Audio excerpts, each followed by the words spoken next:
કે ડમ્પર પટકાણું કઈ કહે કે બા હું જાઉં છું. મેં કે હા તું જા, કોલેજે જઈશ. પપ્પા મૂકવા ગયા, ગાડીમાં બેઠી હતી પટકાણી.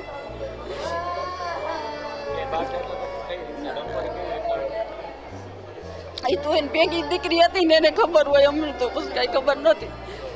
ડમ્પર એને બીક લાગીને આમ પડ્યા ભેગી ઓને લગાડી દીધું.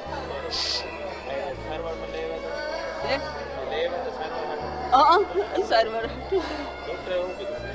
ડોક્ટર તો બસ કે મગજમાં લાગી ગઈશ, મગજમાં લાગી ગઈશ કે મારી ભત્રીજીને કોલેજ જતી હતી સવારે અને એના પપ્પા મૂકવા જતા હતા. હનુમાન મઢી ચોક પાસે મૂકીને આવ્યા અને પછી એની બેનપણી સાથે ત્યાંથી એક્ટિવામાં જતી હતી કોલેજે. ત્યારે જ ડમ્પર આવીને હડફેટે લેતું ગયો. બહુ જ અતિશય. પોલીસને ખરી રીતે કડક કાર્યવાહી કરવી જોઈએ આમાં. અત્યારે સિટીમાં જે ડમ્પરો હાલે છે એ રોડ બનાવવાના કોન્ટ્રાક્ટર હાલે છે, તો આમાં કોર્પોરેશનની ભૂલ કહેવાય.